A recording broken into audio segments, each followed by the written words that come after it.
ओम शांति। आज है 15 मार्च 2024 की वाणी। तो चलिए अभी हम सुनते हैं परमात्मा महावाक्य। बाबा कहते हैं, मीठे बच्चे, ज्ञान सागर बाप तुम्हें रत्नों की थालियां भर भर कर देते हैं। जितना चाहे अपनी झोली भर लो, सब फिक्रातों से फारिग हो जाओ। प्रश्न: ज्ञान मार्ग की कौन सी बात भक्ति में भी पसंद करते हैं? उत्तर: स्वच्छता। ज्ञान मार्ग में तुम बच्चे स्वच्छ बनते हो। बाप तुम्हारे मैले कपड़ों को स्वच्छ बनाने आए हैं। आत्मा जब स्वच्छ अर्थात पावन बन जाती, तब घर में जाने के, उड़ने के पंख लग जाते हैं। भक्ति में भी स्वच्छता को बहुत पसंद करते हैं। स्वच्छ बनने के लिए गंगा में जाकर स्नान करते हैं, लेकिन पानी से आत्मा स्वच्छ नहीं बन सकती। ओम शांति। मीठे मीठे बच्चे, तुम्हें याद की यात्रा को भूलना नहीं है। सुबह को जैसे यह प्रैक्टिस करते हो, उसमें वाणी नहीं चलती है, क्योंकि वह है निर्माण धाम में जाने की युक्ति। पावन बनने के सिवाय तुम बच्चे जा नहीं सकते, उड़ नहीं सकते। यह भी समझते हो, सतयुग जब होता है तो कितनी ढेर आत्माएं उड़कर जाती है। अभी तो कितनी करोड़ों आत्माएं हैं। वह सतयुग में जाकर कुछ लाख बचेंगे, बाकी सब उड़ जाते हैं। जरूर कोई तो आकर पंख देते हैं ना। इस याद की यात्रा से ही आत्मा पवित्र हो जाती। इनके सिवाय और कोई उपाय है नहीं पावन होने का। पतित पावन भी एक बाप को ही कहते हैं, फिर कोई ईश्वर कहते, परमात्मा कहते व भगवान कहते हैं। है तो एक, अनेक नहीं है। बाप सबका एक है। लौकिक बाप सबका अपना अपना होता है, बाकी पारलौकिक तो सबका एक ही है। वह एक जब आते हैं तो सबको सुख देकर जाते हैं। फिर सुख में उनको याद करने की दरकार नहीं। वह भी पास्ट हो गया ना। अब बाप बैठ पास्ट, प्रेजेंट, फ्यूचर का राज समझाते हैं। झाड़ का पास्ट, प्रेजेंट, फ्यूचर बहुत इजी है। तुम जानते हो कि कैसे बीज से झाड़ होता है। फिर रिद्धि को पाते पाते आखिरी अंत आ जाता है। उसको कहा जाता है आदि मध्य अंत। यह है वैरायटी धर्मों का झाड़, वैरायटी फीचर का झाड़। सबके फीचर अपने अपने हैं। फूलों में तुम देखेंगे जैसा जैसा झाड़, वैसे वैसे उनके फूल निकलते हैं। उन सब फूलों के फीचर्स एक रहेंगे, परंतु इस मनुष्य सृष्टि रूपी झाड़ में वैरायटी है। उसमें हर एक झाड़ की शोभा अपनी अपनी होती है। इस झाड़ में अनेक प्रकार की शोभा है। जैसे बाप समझाते हैं, श्याम सुंदर यह देवी देवताओं के लिए है। जब वह सतो प्रधान से तमो प्रधान बनते हैं, तो वही सुंदर से श्याम बनते हैं। ऐसे श्याम सुंदर और कोई धर्म में नहीं बनते। उनों के फीचर्स भी देखो। जापानियों के फीचर्स, यूरोपियंस के फीचर्स, चीनियों के फीचर्स देखो। इंडिया वालों के फीचर्स बदली हो जाते हैं। उनों के लिए ही श्याम सुंदर का गायन है और कोई धर्म के लिए नहीं। यह मनुष्य सृष्टि का झाड़ है, वैरायटी धर्म है। वह सब नंबरवार कैसे आते हैं, यह नॉलेज तुम बच्चों को अभी मिलती है और कोई यह बात समझा न सके। यह कल्प है 5000 वर्ष का। इसको वृक्ष कहो या दुनिया कहो। आधा में है भक्ति, जिसको रावण का राज्य कहा जाता। 5 विकारों का राज्य चलता है। काम चिता पर चढ़कर पतित सावरे बन जाते हैं।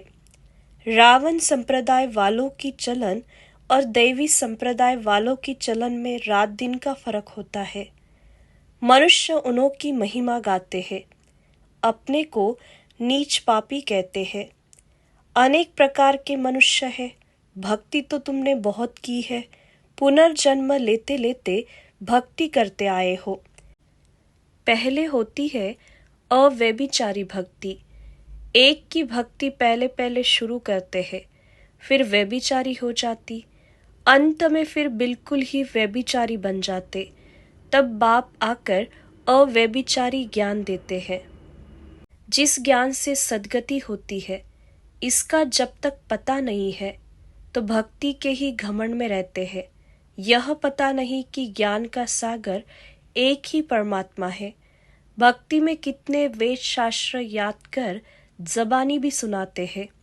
यह सब है भक्ति का विस्तार, भक्ति की शोभा है। बाप कहते हैं यह मृग तृष्णा समान शोभा है।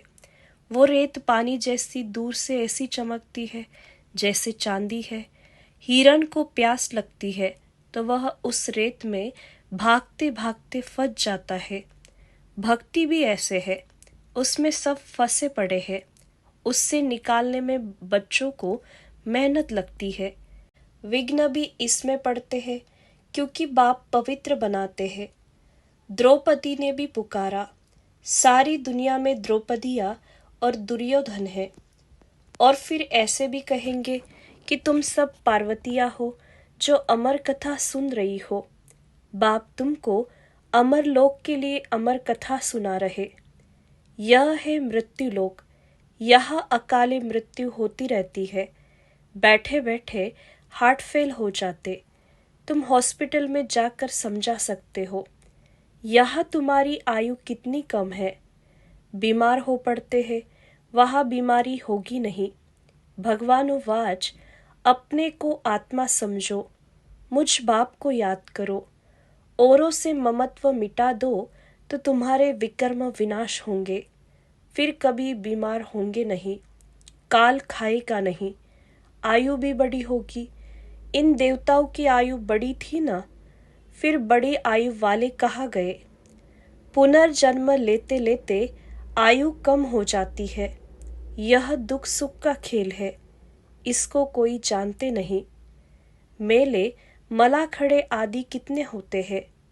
कुंभ के मेले में कितने लोग स्नान करने के लिए जाकर इकट्ठे होते हैं, परंतु फायदा कुछ भी नहीं। रोज तुम स्नान करते हो, पानी तो सब जगह सागर से ही आता है।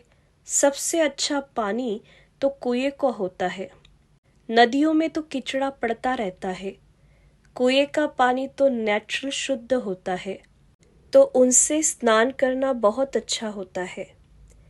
पहले यह रिवाज था, अब नदियों का रिवाज पड़ा है।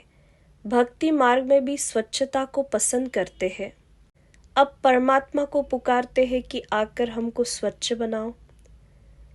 गुरु नानक ने भी परमात्मा की महिमा गाई है कि मूत पलीती कपड़ धोए। बाप आकर मूत पलीती कपड़ों को स्वच्छ बनाते हैं। यह बाप आत्मा को स्वच्छ बनाते हैं। वो लोग आत्मा को निर्लेप समझते हैं। बाप कहते हैं यह है ही रावण राज्य। सृष्टि की उतरती कला है, गायन भी है चढ़ती कला। तेरे भाने सर्व का भला, सर्व की सद्गति हो जाती। हे बाबा, आपके द्वारा सबका भला हो जाता। सतयुग में सबका भला होता है, वह सब शांति में है। एक ही राज्य है, उस समय और सब शांति धाम में रहते हैं। अब यह लोग माथा मारते हैं कि विश्व में शांति हो। उनसे पूछो, आगे कभी विश्व में शांति थी जो फिर मांग रहे हो?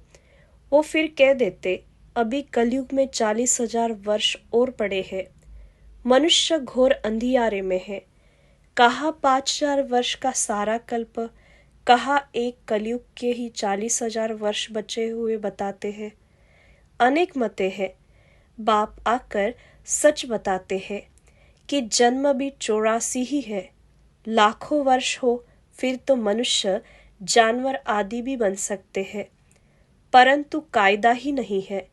84 जन्म मनुष्य का ही लेते हैं। उसका हिसाब किताब भी बाप बतलाते हैं। यह नॉलेज तुम बच्चों को धारण करनी है। ऋषि मुनि तो नेति नेति करके गए हैं, अर्थात हम नहीं जानते हैं, तो नास्तिक ठहरे। जरूर कोई आस्तिक होंगे। आस्तिक है देवताएं, नास्तिक है रावण राज्य में। ज्ञान से तुम आस्तिक बनते हो, फिर 21 जन्मों का वर्षा मिल जाता है, फिर ज्ञान की दरकार नहीं रहती है। अब पुरुषोत्तम संगम युग है, जबकि हम उत्तम से उत्तम पुरुष स्वर्ग के मालिक बन रहे हैं। इसमें जितना जो पढ़ेंगे उतना उच्च पद पाएंगे। पढ़ेंगे लिखेंगे होंगे विश्व के मालिक, नहीं तो कम पद। परंतु वह राजाई है सुख की या है दुख की। आस्तिक बने हैं तो सुख की राजाई करते, फिर रावण आने से नास्तिक बनते हैं तो दुख होता है। भारत जब सॉल्वेंट था तो अथाह धन था। सोमनाथ का मंदिर कितना भारी बनाया हुआ है। मंदिर बनाने के लिए इतने पैसे थे तो खुद के पास कितने पैसे होंगे, या इतने पैसे कहाँ से मिले। शास्त्रों में लिखा है सागर ने थालियां भर भर कर दी। अब ज्ञान सागर तुमको रत्नों की थालियां भरकर देते हैं। अब तुम्हारी झोली भर रही है। वो शंकर के आगे जाकर कहते हैं भर दो झोली। बाप को तो जानते नहीं, अब तुम जानते हो बाप हमारी झोली भर रहे हैं। जितना जिसको चाहिए सो भरे। जितना अच्छी रीति पढ़ेंगे उतना स्कॉलरशिप मिलेगी। चाहे तो ऊंचते ऊंच डबल सिरताज बनो, चाहे गरीब प्रजा व दास दासी। बहुत है जो फारकती भी दे देते हैं, यह भी ड्रामा में नूंद है। बाप कहते हैं मुझे कोई फिक्र नहीं, मैं तो फिक्र से फारिग हूँ, तुमको भी बना रहा हूँ। फिक्र से फारिग स्वामी किंदा सदगुरु। स्वामी जो सबका बाप है, उनको मालिक भी कहते हैं। बाप कहते हैं मैं तुम्हारा बेहद का टीचर भी हूँ। भक्ति मार्ग में तुम अनेक टीचर से अनेक विद्याएं पढ़ते हो। बाप जो पढ़ाते हैं यह सबसे न्यारी नॉलेज है। वह है ज्ञान का सागर। जानी जाननहार नहीं कहना। ऐसे बहुत कहते हैं, आप तो हमारे अंदर को जानते हो। बाबा कहते हैं मैं कुछ नहीं जानता हूँ, मैं तो तुम बच्चों को पढ़ाने के लिए आता हूँ। तुम आत्मा अपने इस तख्त पर विराजमान हो, मैं भी इस तख्त पर बैठा हूँ। आत्मा कितनी छोटी बिंदी है यह कोई जानता ही नहीं। तब बाप कहते हैं पहले आत्मा को समझो, फिर बाप को समझेंगे। बाप पहले पहले आत्मा का ज्ञान समझाते हैं, फिर बाप का परिचय देते हैं। भक्ति में शालिग्राम बनाए पूजा कर फिर खल्लास कर देते हैं। बाप कहते हैं यह सब है गुड़ियों की पूजा। जो इन सब बातों को अच्छी रीति समझते हैं वह औरों का भी कल्याण करते हैं। बाप भी कल्याणकारी, तो बच्चों को भी बनना है। कोई तो औरों को दलदल से निकालते निकालते खुद फंस मरते हैं। अब पवित्र बन पड़ते हैं कि कमाई चट कर देते हैं। इसलिए बाप कहते हैं खबरदार रहना। काम चिता पर बैठने से ही तुम काले बन पड़े हो। तुम कहेंगे हम ही गोरे थे, हम ही काले बने, हम ही देवता थे, हम ही नीचे उतरे। नहीं तो 84 जन्म कौन लेते हैं, यह हिसाब बाप समझाते हैं। बच्चों को बहुत मेहनत करनी पड़ती है। आधा कल्प से जो विषय सागर में पड़े हैं उनसे निकालना मासी का घर नहीं है। अगर कोई थोड़ा भी ज्ञान लेते तो उनका विनाश नहीं होता है। यह कथा है ही सत्य नारायण बनने की। फिर प्रजा भी बनती है। थोड़ा समझकर चले जाते, हो सकता है फिर आकर समझे। आगे चलकर मनुष्य में वैराग्य भी होगा, जैसे स्मशान में वैराग्य आता है। बाहर निकले तो खल्लास। तुम भी जब समझाते हो, अच्छा अच्छा करते हो, बाहर गए खल्लास। कहते हैं यह काम उतार कर आएंगे। बाहर जाने से माया माथा मूंड लेती है। कोटों में कोई निकलता है, राजाई पद पाना, इसमें मेहनत लगती है। हर एक दिल से पूछे, बेहद के बाप को हम कितना याद करते हैं। कहते हैं बाप की याद भूल जाती है। अरे अज्ञान काल में कभी ऐसे कहते हैं कि हमको बाप भूल जाता है। बाप कहते हैं, भल कितने भी तूफान आए तुमको हिलना नहीं है। तूफान आएगा, सिर्फ कर्मेंद्रियों से कर्म नहीं करना। कहते हैं बाबा, माया ने जादू लगा दिया। बाबा कहते हैं, मीठे मीठे बच्चे, याद करो तो कट निकल जाएगी। आत्मा पर जंग चढ़ती है, वह निकलेगी याद से। बाप भी बिंदी है, सिवाय बाप की याद के और कोई उपाय नहीं है कट उतारने का। अच्छा, मीठे मीठे सीखी लदे बच्चों प्रति मात पिता बाप दादा का याद प्यार और गुड मॉर्निंग।